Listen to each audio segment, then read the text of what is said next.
Amado Deus, te louvamos nesta manhã, porque agora, ó Deus, nós estaremos sendo ministrados e a Tua palavra que será, meu Deus, no nosso coração, o divisor. Abençoa a Tua serva, meu Deus, que estará ministrando a Tua palavra, ela como vaso, instrumento do Senhor, e que os nossos corações possam estar abertos para receber, meu Deus, esse alimento que tanto bem faz para a nossa alma. Nós te louvamos em nome de Jesus. Amém.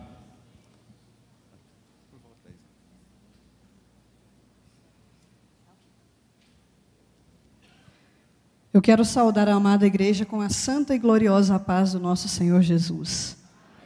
Vai tudo bem com vocês? Amém. Eu quero dizer para vocês que há uma forte presença do Espírito Santo de Deus aqui nesse lugar. E você não vai sair daqui da maneira que você entrou, porque se você entrou bem, você vai sair muito melhor. E se você entrou aqui com alguma questão, esperando que Deus lhe responda, você vai sair daqui com essa resposta, porque o teu Deus e o meu Deus é fiel. E Ele é fiel para fazer nas nossas vidas muito além daquilo que nós esperamos. Então, nesta manhã, não fique aqui pensando que você está aqui por acaso, ou que esta é apenas mais uma aula na tua vida. Você passou por uma série de lições aqui. Nós tivemos 12 lições até chegar a esta lição. E em cada lição eu tenho certeza, o Espírito Santo de Deus, Ele ministrou ao teu coração. E nesta manhã não vai ser diferente. O Espírito Santo de Deus está neste lugar e Ele vai mover as águas aqui nesta manhã. Deus vai falar com você. A explicação que eu tenho para dizer para os irmãos como eu me senti durante o estudo desta lição foi a seguinte: e o vaso que o oleiro estava fazendo se quebrou em suas mãos. E ele voltou a fazer daquele vaso quebrado um novo vaso. É isso que Deus quer fazer na tua vida nesta manhã. Um novo vaso. Se há alguma imperfeição, se há alguma manchinha, Deus vai renovar a tua vida, assim como Ele fez aqui na vida do povo de Israel, durante a mensagem deste livro de Malaquias. Confie, creia, Deus está neste lugar. Malaquias, o sol da justiça vem aí. Oh, Deus tremendo, Deus maravilhoso. Malaquias, o sol da justiça vem aí. Meus queridos, Malaquias, ele é a melhor janela da qual nós podemos examinar as necessidades espirituais e sociais do povo de Deus em Judá e em Jerusalém naquele momento. Não há outro livro melhor que nos esclareça melhor como estava a situação do povo de Judá e de Jerusalém naquele momento. Malaquias vem e abre as portas para que nós possamos compreender isto e compreender também não só a situação do povo naquele momento, mas eu vou além disso. Eu digo para vocês nesta manhã que Deus, Ele também quer trazer a nós entendimento de como está a nossa vida diante de Deus. Ele quer trazer para a nossa realidade, através deste livro, como nós estamos nos portando diante do Deus Todo-Poderoso. O Deus tremendo, o Deus maravilhoso, que mora lá nos altos céus, mas que mesmo sendo tão grande, sendo tão poderoso, sendo tão honrado, sendo tão glorificado, mesmo sendo assim, Ele habita em mim e habita em você. Ele se faz habitar nas nossas vidas por amor, nada mais que isso. E nós vamos entender isso nessa manhã. Malaquias é a última parte do livro dos 12 dos Hebreus. O livro dos Hebreus, eles têm os 12 profetas menores como um único livro dividido em 12 partes, na qual Malaquias é a última parte, a parte que encerra o livro dos 12.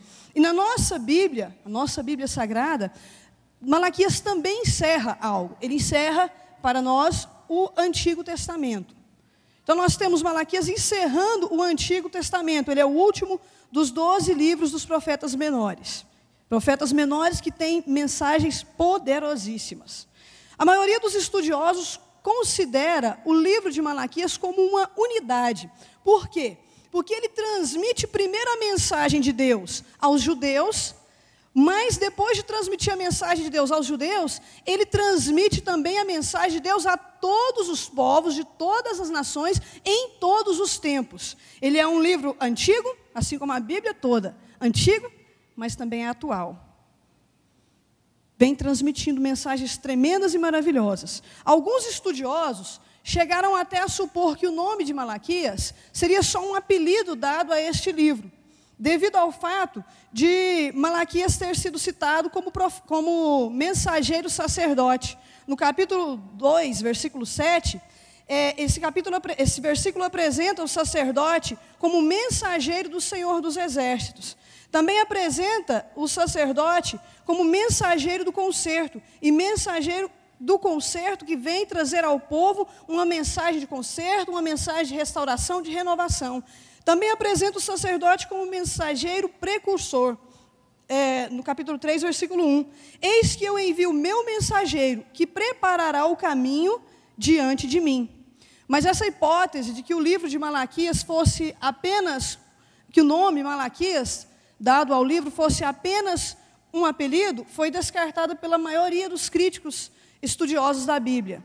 Eles descartaram completamente essa possibilidade, dando então a ênfase de que Malaquias foi sim um profeta, nome do profeta que escreveu a Bíblia, o livro de Malaquias. O livro foi escrito por volta de 450 a 420 a.C. Ele encerra o cânon do Antigo Testamento e denuncia o estado precário em que a nação de Israel se encontrava. Isso aqui é tremendo. Isso aqui é profundo. O livro de Malaquias, ele vem denunciar o estado precário em que a nação de Israel se encontrava. Que estado precário é esse? Qual é a situação, qual é esse estado tão terrível que a nação se encontrava? Eu vou resumir tudo em uma única frase, depois nós vamos conversar sobre isso. O estado é o seguinte: o amor dos judeus para com Deus, ele não correspondia ao amor de Deus para com eles. Isso resume todo o livro de Malaquias. O amor de Deus, o amor dos judeus para com Deus, não correspondia ao amor de Deus para com eles. Vocês já viram? Existem muitos, não são alguns. Eu trabalho com adolescentes, dou aula para adolescentes, e eu vejo muito isso. Muitos filhos, eles não correspondem ao amor dos pais. O pai, a mãe, amam os seus filhos incondicionalmente, fazem tudo por eles. Eles abrem mão de si, da sua própria vida, se necessário for, pelos seus filhos. Abrem mão das suas vontades, do seu conforto, do seu bem-estar para os seus filhos. Mas a gente vê que os filhos amam também os pais, mas eles não conseguem corresponder a esse amor. Muitos filhos não conseguem corresponder a esse amor. Você chega mais tarde em casa, meu filho, o que aconteceu? Não está confiando em mim. O que está acontecendo? Porque tudo eu tenho que ficar explicando, eu tenho que falar onde eu vou, que horas eu vou chegar, e vira aquela confusão. No outro dia chega bravo na escola, meu pai, minha mãe fica me proibindo de tudo. Sabe por quê? Porque o amor dele não está correspondendo ao amor dos pais. Isso acontece demais. Isso que acontecia com aquela nação. Eu e você e aquela nação, ninguém jamais vai amar a Deus como Ele nos ama. O amor de Deus é soberano, é fora do normal, é fora dos padrões que nós conhecemos. Não existe amor igual. Mas nós podemos corresponder a esse amor. O amor de Deus, o nosso amor para com Deus pode ser, nós podemos corresponder o amor de Deus através do nosso amor, da nossa obediência, da nossa adoração, da nossa gratidão, do nosso rendimento a Deus, da nossa rendição a Deus. Nós correspondemos a esse amor. Mas aquela nação não conseguia fazer isso. Eles não conseguiam corresponder ao amor de Deus. Eles deixaram Deus para lá. Isso é um caso sério. Isso foi muito sério. Isso é muito sério também hoje nos nossos dias. Nós temos que tomar cuidado com isso. Nós temos que tomar cuidado com essa situação, porque nós precisamos corresponder ao amor de Deus. Será que eu tenho correspondido ao amor de Deus? Foi uma pergunta que o Espírito Santo trabalhou na minha vida durante toda essa semana. Como está o meu amor para com Deus? Começa a perguntar, antes de nós entrarmos a fundo nesta lição, começa a perguntar para você. Eu não preciso saber, ninguém precisa saber disso, é você e Deus. Como está o seu amor para com Deus? Você tem correspondido o amor de Deus? Esse amor que Deus tem sobre a tua vida, ele tem sido correspondido? Você tem adorado a Deus como Ele quer? Você tem vivido na presença de Deus como Ele quer?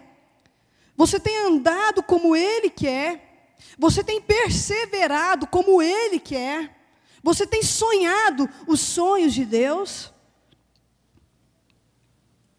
Começa a fazer essa pergunta para a tua vida, no teu coração, só você e Deus. E ao longo da revista, eu tenho certeza, você vai conseguir encontrar uma resposta. Características do livro.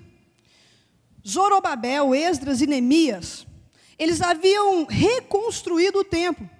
Eles reconstruíram o templo, as muralhas e a ordem levítica de Jerusalém. Tudo estava certinho. Jerusalém tinha sido destruída, mas eles foram lá e reconstruíram. Deus permitiu, eles reconstruíram o templo, reconstruíram a muralha e reconstruíram a ordem levítica.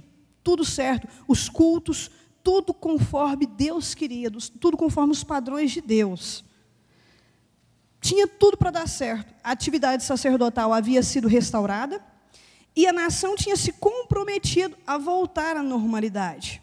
Ou seja, tudo restaurado, a nação se compromete, o povo se compromete a voltar à normalidade. A normalidade de cumprir os mandamentos do Senhor, de adorar a Deus, de estar na presença de Deus, tanto o povo quanto os sacerdotes, todo mundo ali, tudo certinho.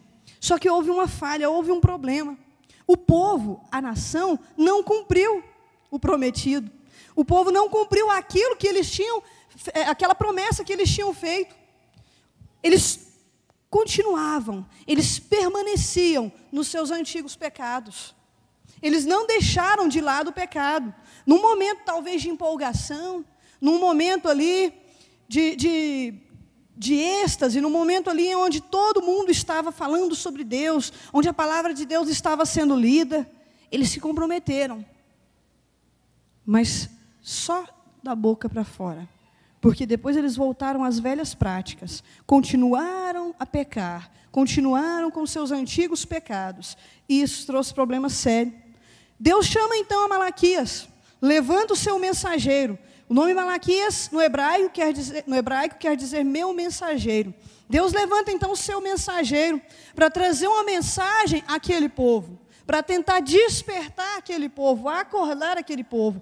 E Deus permite que Malaquias use ali uma linguagem até pesada para despertar o povo, uma linguagem dura para poder protestar contra aquela nação. A incredulidade, a avareza, a infidelidade sexual são temas bem pontuados nesse livro. Nós vamos ver que Deus trabalha bem detalhadamente cada ponto, porque Deus queria trazer a nação de volta para Ele. Deus queria restaurar aquela nação. Mas para restaurar, primeiro, precisa ser trabalhado cada erro, cada pecado. Senão não há restauração. E a primeira coisa que é necessário, reconhecimento. Quando nós erramos, se nós não reconhecermos que erramos, que pecamos, nós não vamos ser restaurados. Primeira coisa que tem que acontecer para uma pessoa, para um ser humano alcançar perdão diante de Deus e restauração, é o reconhecimento. Quando o povo reconhece, aí Deus trabalha em seu favor. Quando a gente reconhece, Deus vem e faz aquilo que Ele quer fazer. Mas primeiro precisa haver reconhecimento. E por isso Deus levanta Malaquias. O livro de Malaquias, nós vamos dividi-lo aqui em 4 partes. Acontecem 4 eventos aqui. Ele é um tribunal, livro de Malaquias. Há um julgamento acontecendo. Então, a primeira parte, um tribunal é estabelecido. O livro de Malaquias trata de 7 audiências que vão acontecendo no seu decorrer. E essas durante essas 7 audiências, primeiro, Deus fala. Segundo, o povo faz a réplica. Terceiro, Deus faz a tréplica. Então nós temos aqui, primeira parte, um julgamento, um tribunal é estabelecido. E aí nós temos Deus falando, o povo fazendo a réplica, Deus fazendo a tréplica. Porque a última palavra é Deus quem dá. Não tem jeito. A última palavra, ela é Deus quem dá. E não importa o que aconteça, a última palavra é dele. Segunda parte. Uma acusação é formalizada. Que acusação é essa? Queridos, Deus, tremendo, poderoso, se coloca no banco dos réus. Deus se senta no banco dos réus. A acusação é contra ele. Ali, ele é o acusado. O povo está acusando a Deus. De quê? Um Deus tão perfeito, ele pode ser acusado? De quê? Ele não pode ser acusado, mas aqui ele se deixou ser acusado. Só para ele dar a palavra final. Ele se deixou, ele se permitiu ser acusado. A acusação é contra ele, que ele não é ético. Deus não é ético. Deus não sabe trabalhar, Deus não sabe agir. A acusação é esta. Não apenas Deus deixa de premiar o bem, como ele está se comprazendo do mal. É isso que o povo está dizendo de Deus. Então Deus ele está sendo acusado aqui. Ele não apenas está deixando de premiar aquelas pessoas que são boas, como ele está se comprazendo, ele está se alegrando com o mal que está acontecendo naquela nação. Esta é a acusação. Terceira parte, uma defesa é feita. Há um advogado, uma testemunha e um juiz. O nome dos três? Deus, o eu sou. Ele agora se levanta. Ele sai do banco dos réus e prova que a acusação contra ele é absolutamente falsa. Não tem sentido. Ele se apresenta como testemunha e como juiz. Como juiz, ele se apresenta para condenar os impenitentes, os ímpios, aqueles que estão o acusando, o desagradando. Ele se levanta para acusá-los, mas ele também se levanta para restaurar o seu povo. Porque Deus, ele é fenomenal. Ele não desiste. Ah, mas esse Deus é maravilhoso demais. Ele não desiste. Ele está sendo acusado, ele está sendo julgado. Mas ele ainda tem amor o suficiente no coração para se colocar de pé, se defender, explicar para o povo. Ele não precisava explicar para ninguém. Eu vou dizer para vocês uma coisa: se fosse eu, no lugar de Deus, eu olharia para aquele povo me acusando e diria: oh, morram, todos vocês, acabou. Não quero nem saber de vocês. Mas Deus não. Deus é maravilhoso demais para fazer uma coisa dessas. Ele é maior do que tudo isso. Deus é poderoso, ele é tremendo, ele é muito maior. Ele se levanta, ele julga aqueles que não querem saber dele, mas ele também restaura o seu povo. Essa é a quarta parte. Deus julga o ímpio, o impenitente, mas ele restaura o seu povo. Essa é a quarta parte, uma sentença lavrada. É isso que é o livro de Malaquias. Isso é o livro de Malaquias. Olha que coisa mais linda. Como que Deus mostra para o povo, então, que ele não tem culpa? Porque ele explica para o povo, ele conversa com o povo. Ele quer mostrar para aquelas pessoas que ele não está, que aquela acusação deles não procede. Mas como Deus mostra isso para o povo? Nós vamos ver isso aqui no capítulo 1, versículo 1, versículo 2. O que Deus diz para o povo? Eu vos tenho amado. Eu vos tenho amado. Aí o povo vira para Deus e diz: mas em que nos tem amado? Olha que dor. Olha que situação. Eu vos tenho amado. Deus dizendo para aquele povo. O povo tem a coragem de virar para Deus e ainda perguntar para Deus: em que nos tem amado?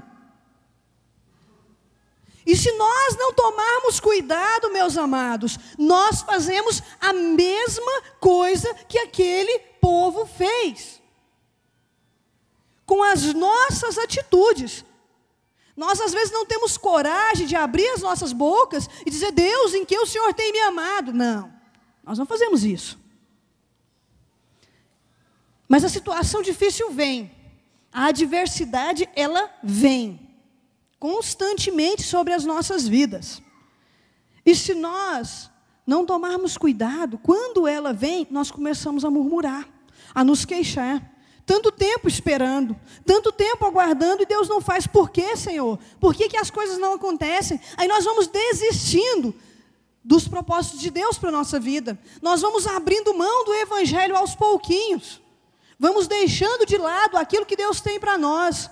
Vamos deixando de lado o nosso compromisso com Deus. Quando fazemos isso, estamos fazendo a mesma coisa que aquele povo fez. Estamos virando para Deus dizendo: em que o Senhor tem me amado? Eu não estou vendo o seu amor. Cadê a prova do seu amor, Deus? Onde está a prova do seu amor na minha vida? Ei, eu e você estamos aqui nesta manhã, com vida, com saúde, com paz, louvando e engrandecendo o nome de Deus, porque Ele nos tem amado. Se Ele não estivesse com o seu amor sobre as nossas vidas, nós já teríamos padecido. O que seria de nós, quando os nossos inimigos se levantaram contra nós, se não fosse o amor de Deus? Se não fosse as potentes mãos de Deus, que estão sobre as nossas vidas todos os dias, o que seria de nós? Já teríamos sido consumidos. Mas sabe quem nos consome? O amor de Deus. O amor de Deus, Ele nos consome. Ele vem sobre as nossas vidas nos consumindo, nos envolvendo de maneira tal que nós não conseguimos mais viver sem Ele. É isso que o amor de Deus faz conosco. A profecia começa com uma afirmação. A afirmação da parte de Deus: eu vos tenho amado. Aí o povo questiona Deus e Deus diz assim, para provar para o povo: então tá bom, vocês não estão acreditando no que eu estou dizendo para vocês, deixa eu mostrar para vocês em que eu vos tenho amado. Eu amei a Jacó, porém eu aborreci a Esaú. Olha que prova grande de amor. Quando Deus diz: eu amei a Jacó, Ele está dizendo assim: eu escolhi a Jacó, a nação, para ser minha nação, meu povo. Eu chamei vocês de meu povo, eu escolhi vocês para serem salvos. E eu aborreci a Jacó. O verbo aborrecer, no Antigo Testamento, na maioria das vezes, ele significa basicamente não ser escolhido. Então, quando Deus diz que amou a Jacó e aborreceu a Esaú, Ele está dizendo que Ele escolheu a Jacó e não escolheu a Esaú. Se Ele escolheu a Jacó é porque Ele amou Jacó. Se Ele escolheu aquele povo é porque Ele amou aquele povo. É porque Ele cuidou, Ele quis zelar daquele povo. Ele está, então, se explicando para o povo. Ele está, então, esclarecendo aquela dúvida que o povo tinha. Mas a indiferença daquele povo havia dominado de tal forma a sua alma que eles não conseguiam entender a mensagem de Deus. Aquele povo não conseguia compreender o amor de Deus, eles não conseguiam sentir o amor de Deus sobre as suas vidas.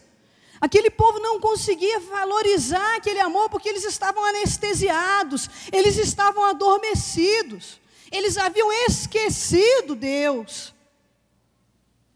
Aí a gente pensa: que povo terrível. Aí a gente aponta o dedo e diz: que nação cruel, esquecer Deus. O próprio Deus falando para eles que ama eles. Ei, nós também corremos esse risco. E eu vou dizer uma coisa para a amada igreja. Quando nós estamos firmes como aqui estamos, porque crente que vem na escola dominical é crente firme com Deus. É crente que quer crescer na presença de Deus. É quem tem sede da palavra de Deus. É quem deseja estar na presença de Deus. Esses são os que vêm na escola dominical. Nós estamos aqui firmes. E eu vou te dizer uma coisa: se sairmos lá fora e uma tentação surgir, se sairmos lá fora e um pecado aparecer para nós, com toda a facilidade desse mundo, nós vamos dizer não. Porque estamos saindo de um lugar onde nós estamos aprendendo de Deus, porque temos sede, desejo de Deus. Nós não vamos cair. Eu falo para vocês com toda tranquilidade, não vamos cair. Por isso, o diabo, que é astuto, ele não vai usar algo grande para nos derrubar. Mas ele vem com as pequenas coisas. São coisas simples no dia a dia. Coisas que a gente não valoriza. Coisas que a gente acha que não tem nada a ver. São as coisas que nos derrubam. Estamos fiéis, estamos firmes com Deus. Mas de repente, um site inadequado. De repente um canal de televisão que Deus não queria que a gente visse aquilo. Lá estamos nós assistindo só um pouquinho, não tem nada a ver. Mas eu estou firme com Deus. Mas de repente eu deixo de fazer a minha oração de todos os dias. De repente eu deixo de me alimentar todos os dias na palavra. Vou deixando aos pouquinhos sem perceber. De repente não deu para ir hoje ao culto. Não tem problema não, no próximo domingo eu vou. Durante a semana eu vou, mas durante a semana eu trabalhei muito e não pude ir de novo. Aí no próximo domingo eu estou cansada demais. Não, eu estou achando ruim demais, mas eu não vou hoje não. Aí quando for no outro domingo, aquela dor que me deu no coração de ter faltado aos primeiros cultos, já não vai mais aparecer. Já ficou mais fácil faltar ao próximo culto. Já ficou mais fácil deixar de orar. Já ficou mais fácil deixar de jejuar. São as pequenas coisas que nos afastam de Deus. Cuidado. As pequenas coisas, elas nos tiram da presença de Deus, sem que a gente perceba. E de repente nós estamos tão adormecidos, que não conseguimos mais sentir o amor de Deus sobre as nossas vidas. Que não conseguimos mais entender qual é a mensagem de Deus para a minha vida. Eu não consigo mais perceber o propósito de Deus para a minha vida, porque eu fui envolvida por pequenas coisas. Essas pequenas coisas, elas se tornaram uma grande coisa, um grande problema. Foi isso que aconteceu com a nação. Eles não eram tão cruéis assim, o problema é que eles foram se deixando envolver por outras situações. E eles foram se afastando, se afastando, se afastando. É por isso que Deus teve paciência com eles. Porque Deus nos conhece, Ele nos entende. Aí Ele vai lá resgatar aquela nação, porque é o povo amado. Aí Ele vai lá cuidar daquela nação. Os sacerdotes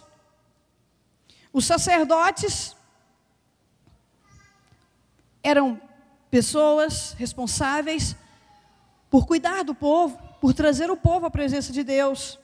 Eles deveriam conduzir o povo ao caminho da justiça. Eles deveriam observar as cerimônias do templo, para que elas tivessem reverência na presença de Deus. Mas em vez disso, eles profanavam o templo do Senhor. Como eles profanavam o templo do Senhor?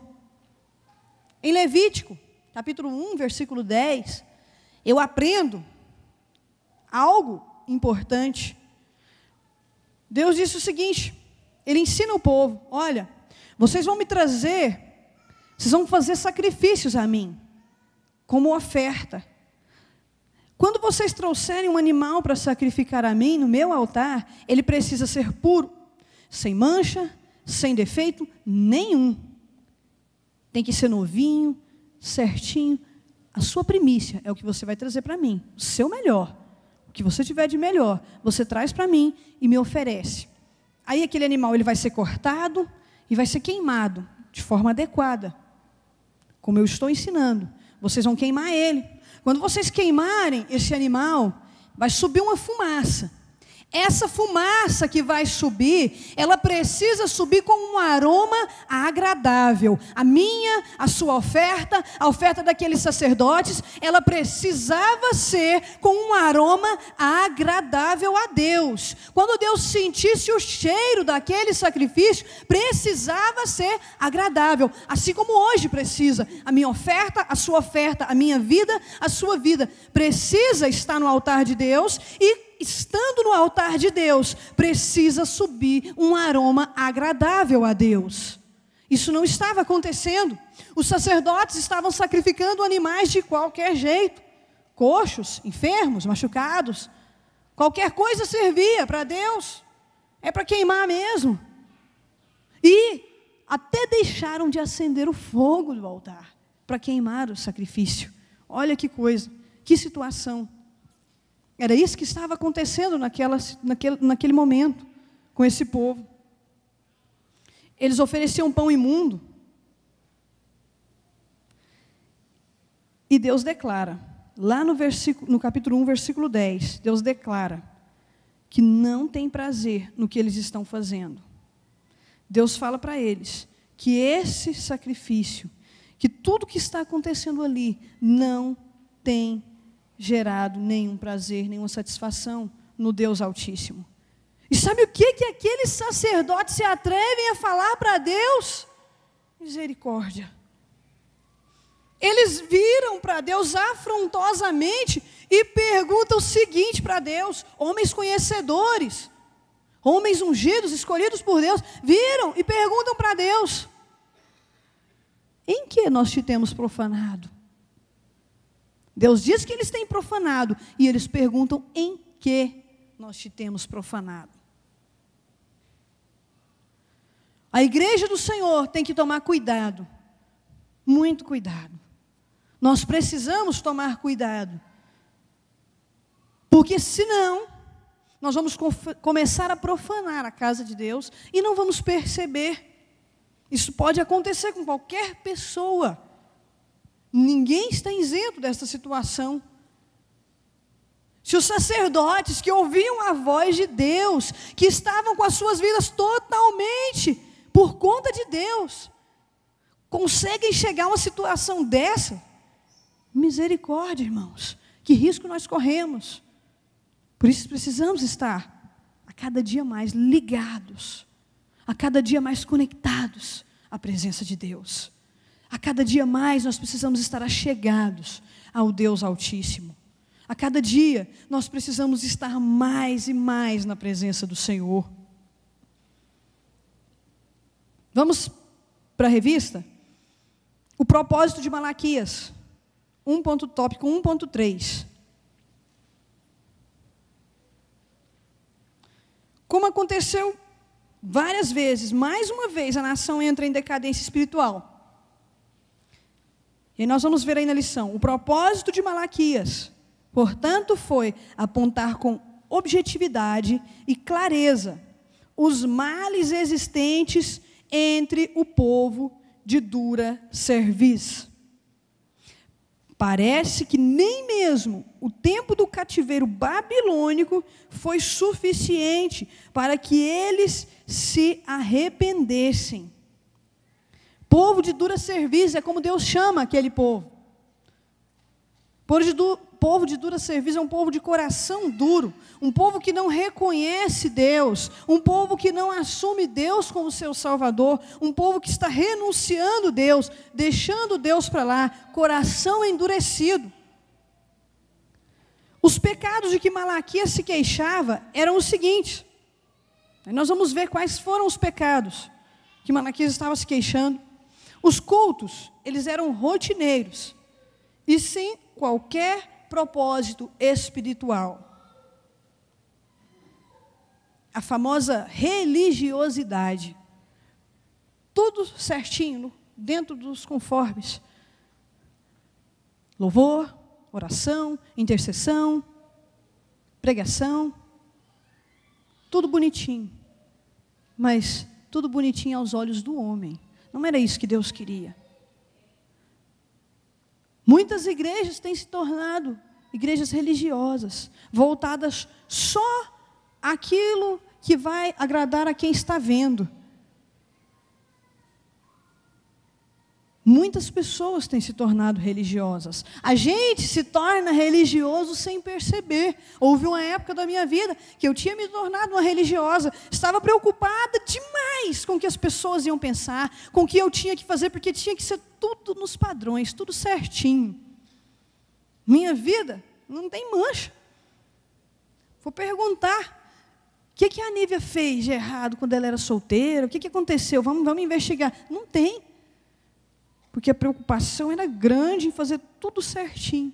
Graças a Deus que houve um dia que eu entendi que eu precisava sim fazer tudo certinho, mas não era para as pessoas, era para Deus, era para a glória e honra de Deus, é para que o nome de Deus fosse glorificado na minha vida.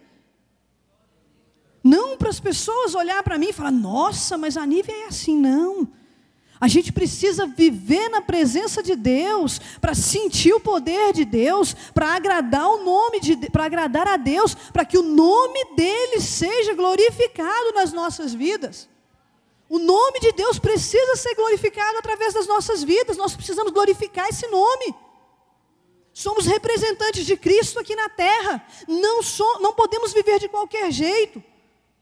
Estamos aqui no culto para louvar, agradecer, oferecer o nosso melhor a Deus. Isso é louvar o nome do Senhor. Nós não louvamos e não adoramos o nome de Deus só aqui dentro da igreja. Muito pelo contrário. Adora-se o nome de Deus quando se sai lá fora e honra esse nome. Quando nós saímos para fora daqui, vamos para o trabalho, vamos para casa, vamos para a escola, vamos para a faculdade, e lá nós honramos o nome de Deus. Lá as pessoas olham para nós e vê o brilho de Deus nas nossas vidas, elas veem algo diferente. Aí nós estamos honrando, aí nós estamos adorando a Deus. Adorar a Deus não é só vir aqui e glória a Deus, louvado seja o nome do Senhor. Isso é importante. Sabe por que nós fazemos isso? Sabe por que nós conseguimos levantar as nossas mãos aqui dentro e adorar a Deus? Porque nós já vivemos uma vida de adoração lá fora. Aí quando a gente chega aqui dentro, a gente está cheio do Espírito de Deus. Aí quando a gente chega aqui dentro, a gente não está aguentando mais, porque a gente está adorando a Deus o tempo todo. Aí aqui a gente explode na presença de Deus. É isso que acontece. Os cultos haviam se tornado rotineiros. Segundo, o povo ignorava a ordem divina contra casamentos mistos. Malaquias 2, do versículo 10 ao 12, nós vamos ler aqui. Diz o seguinte: não temos nós todos o mesmo Pai? Não nos criou o mesmo Deus? Por que seremos desleais uns para com os outros, profanando a aliança de nossos pais?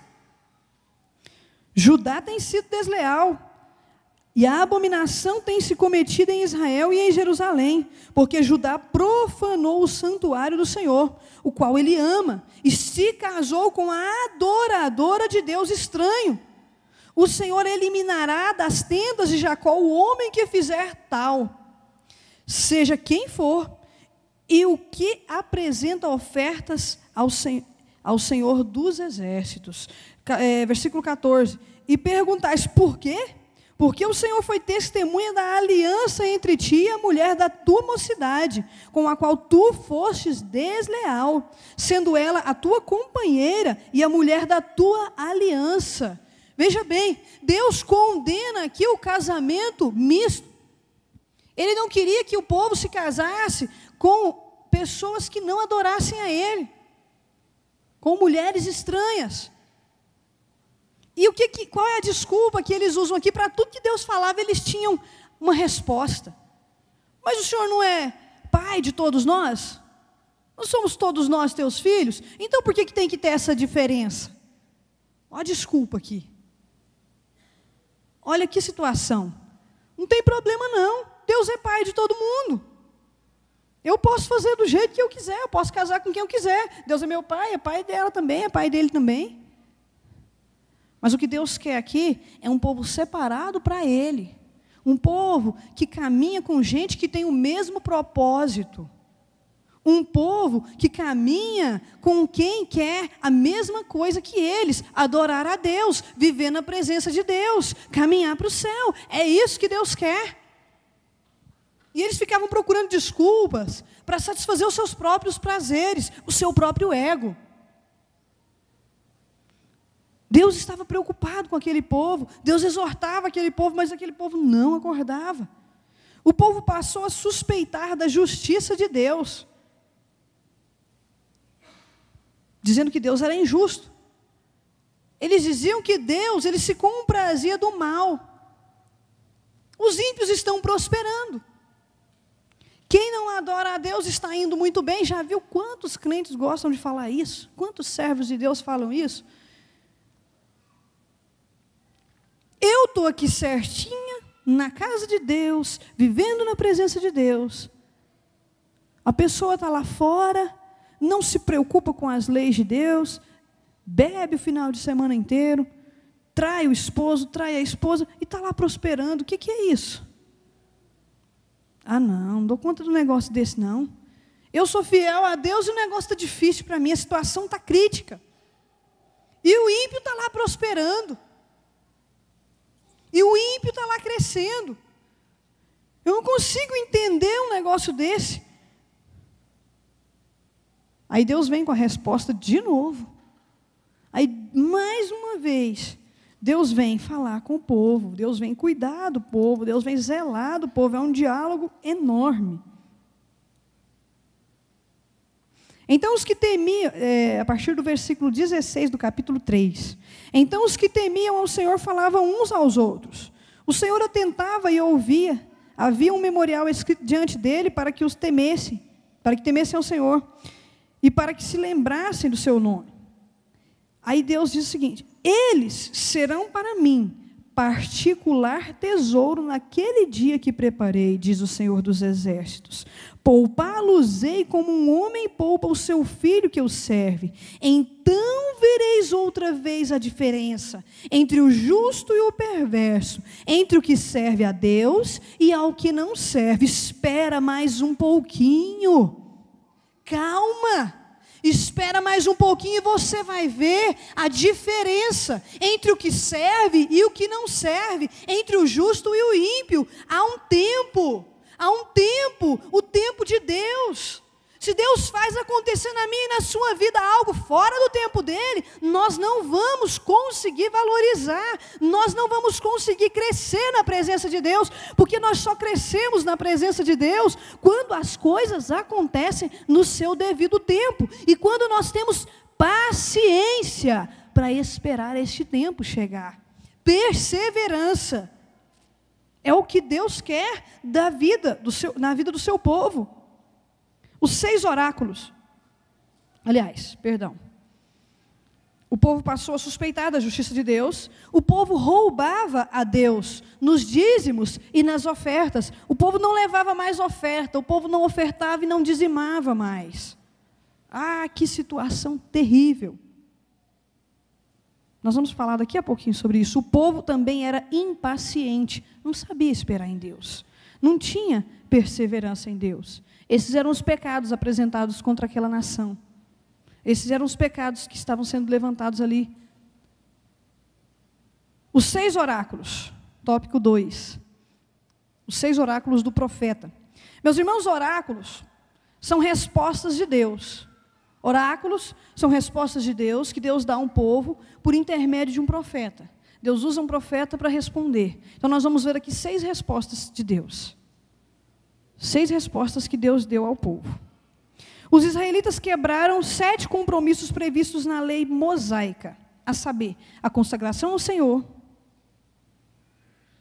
Todos deveriam ser consagrados ao Senhor, separados. Eles quebraram isso. Não estavam mais preocupados com essa consagração.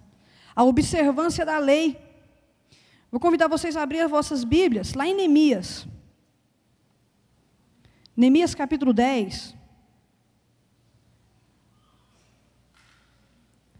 Versículo 29.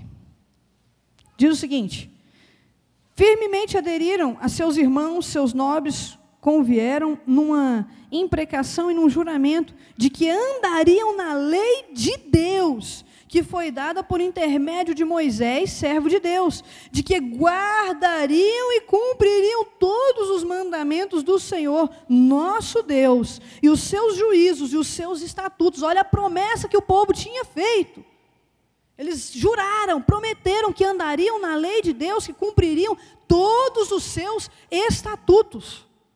Tudo que Deus tinha colocado para eles, eles iam fazer. Esse era o juramento deles. E eles tiraram isso de cena. A proibição do casamento misto, a observância do dia do Senhor, a observância do ano sabático. A observância do dia do Senhor é a observância do ano sabático. No ano sabático, eles deveriam abrir mão da colheita e de toda e qualquer cobrança, para agradar a Deus. Deus havia pedido isso para eles. O dia do Senhor e o ano sabático, o ano sabático, eles deveriam abrir mão de toda a colheita e de toda a cobrança, para ajudar as pessoas, para ajudar o necessitado. Mas eles tiraram isso também de cena. A observância das ofertas para a manutenção do culto, a observância do dízimo, trazer as primícias à casa do Senhor. Aí o povo entrou numa decadência social terrível. A igreja, os levitas, as pessoas, os necessitados. Por quê? Porque não havia mais oferta, não havia mais dízimo. Para que é o dízimo? Para cuidar da casa do Senhor. Não tinha mais isso, o povo tirou tudo. Tudo para eles. Eles foram ajuntando, acharam que com isso eles iam crescer muito. Eles iam ter muito dinheiro, muitos bens. Mas o devorador vem quando nós não dizimamos. O devorador vem quando nós não ofertamos. A praga veio sobre aquele povo, sobre a agricultura daquele povo. E a situação, mais uma vez, se complicou. Por quê? Falta de dizimar, falta de ofertar na casa do Senhor. E isso foi algo terrível. O primeiro oráculo, uma palavra sobre os edomitas. A nação estava empobrecida, por esse motivo os edomitas zombavam dela. No entanto, por amor, Deus disse que vingaria os inimigos de Israel. Eles edificarão e eu destruirei. Eles edificarão e destruirei. E lhes chamarão termo de impiedade e povo contra quem o Senhor está irado para sempre. A nação edomita zombou, criticou, tentou destruir o povo de Deus. Vocês estudaram isso no livro de Obadias. A nação os edomitas tentaram destruir o povo de Deus. E Deus fez o quê? Se aborreceu deles. O que é aborrecer? Ele não escolheu esse povo, ele deixou esse povo de lado para sempre. O segundo oráculo, a negligência no culto prestado a Deus. Esperava-se dos sacerdotes maior grau possível de integridade espiritual. Entretanto, eles eram os que mais profanavam o sagrado, pois não apenas negligenciavam o recebimento das ofertas, como também riam do Senhor, oferecendo a eles sacrifícios que não eram agradáveis. O terceiro oráculo, o casamento misto. Também nós já falamos, os judeus dos tempos de Malaquias divorciavam-se de suas mulheres para casarem-se deliberadamente com estrangeiras. O inconformismo de Deus era manifesto por intermédio de seus profetas, mas o povo não os ouvia. Deus ficava indignado com essa situação, assim como fica hoje. Ele mostrava para aquele povo, ele falava para aquele povo, o seu compromisso, e o compromisso que eu tenho com você é com a mulher da sua mocidade, mas você desprezou ela, você abandonou ela, você deixou ela de lado para se casar com uma estranha, uma daquelas que adoram a deuses estranhos. Por isso Deus se indignava. O quarto oráculo, o enfado de Deus. Deus estava cansado de ouvir o povo dizer que ele não fazia justiça. Deus estava enfadado, porque o povo dizia o tempo todo, cobrava de Deus. Ei, Deus quer ouvir as nossas orações, Deus quer ouvir as nossas necessidades. Mas Deus não quer que a gente fique dizendo para Ele que Ele não está fazendo nada, que Ele não está resolvendo a situação, que Ele está sendo injusto, que Ele não está fazendo aquilo que se deve ser feito. Ei, na verdade, nós não sabemos de nada, quem sabe de tudo é Deus. Quem sabe todas as coisas é Ele que tem a chave de tudo em suas mãos. O quinto oráculo, o roubo a Deus. A nação não prosperava, deixaram de prosperar, mas havia uma boa razão para isso. Nos dias de Malaquias, os judeus que voltaram do exílio não estavam devolvendo os seus dízimos e entregando as suas ofertas da forma devida. Ao que parece, eles preferiam guardar mais para si mesmos, a dar o que o Senhor requeria. Ao agirem dessa forma, os judeus não apenas roubavam de Deus, mas roubavam também aos levitas e aos pobres, pois era dos dízimos porque os sacerdotes viviam e a casa do Senhor se mantinha. O empobrecimento era nada mais que a presença de um devorador que consumia as plantações. A solução para este caso estava em que se voltasse a obedecer à ordem divina. Era só voltar a dizimar, era só voltar a ofertar, era só voltar a se consagrar ao Senhor e tudo estaria resolvido. Mas o povo estava anestesiado, longe do amor de Deus, porque eles queriam estar. O sexto oráculo, o ímpio e o justo. O profeta passou a tratar da maldade humana. Aqueles que eram fiéis questionavam a Deus se valia a pena serem obedientes, pois maus prosperavam e eles não. Mas Deus mostra para eles que naquele dia, no grande dia, principalmente, nós veríamos a diferença entre o que serve e o que não serve, entre o justo e o ímpio. Tópico 3, profecias para o futuro. Malaquias não se limitou a falar somente sobre o que passava nos seus dias. Sua mensagem foi profética. Incluiu também mensagem para o futuro.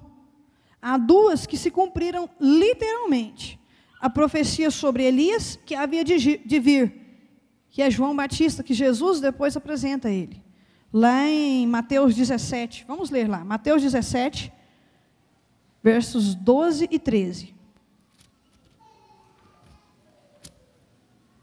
Diz o seguinte: eu, porém, vos declaro que Elias já veio e não o reconheceram. Antes fizeram com ele tudo quanto quiseram. Assim também o Filho do Homem há de padecer nas mãos deles. Então os discípulos entenderam que lhes falara a respeito de João Batista. Então, o Elias que foi prometido em Malaquias era João Batista. E quando Malaquias fala disso, ele está dizendo que João Batista, ele viria com as mesmas qualidades, com o mesmo estilo, com o mesmo jeitinho de Elias, que ele seria usado da mesma forma que Elias foi usado. A outra que se cumpriu, o sol da justiça, Messias esperado, ele veio. Porém ainda resta uma para se cumprir: o grande e terrível dia do Senhor, a grande tribulação. Então, se cumpriu que Elias viria novamente, que foi João Batista, se cumpriu que o Messias viria, e ele veio, o grande e terrível dia do Senhor também vai se cumprir. Podemos estar cientes disso, ele vai se cumprir. O grande e terrível dia do Senhor, ele virá. O dia do Senhor, o profeta finalizou sua mensagem com uma promessa de severo julgamento. Essa linguagem é frequente entre os profetas. Um grande julgamento a acontecer. Jesus, o sol da justiça, apesar do teor severo com que entrega a sua mensagem. Malaquias também inclui uma palavra de elevado conforto para aqueles que observarem a palavra de Deus e temerem o seu nome. Não há dúvidas de que o sol da justiça, a que o profeta se refere, trata-se do Messias, o Cristo. Passaremos por um julgamento. Aqueles que perseverarem entrarão e cearão com ele, participarão com ele de um banquete especial. Aqueles que não perseverarem serão apartados dele. Mas uma coisa é certa: eu e você estaremos lá, glorificando e louvando o nome do Senhor. Eu tenho certeza disso, porque você está aqui para crescer na presença de Deus, porque você está aqui para ser usado por ele, porque você está nessa terra para andar por aí adorando o nome do Senhor com a sua vida, e isso é o que importa. O sol da justiça vem, meu amado, o sol da justiça vem aí, e ele é real.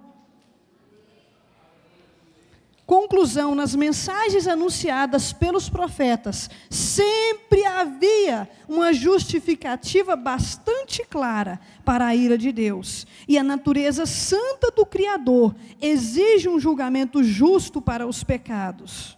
Entretanto, o castigo do Altíssimo tem um propósito redentor.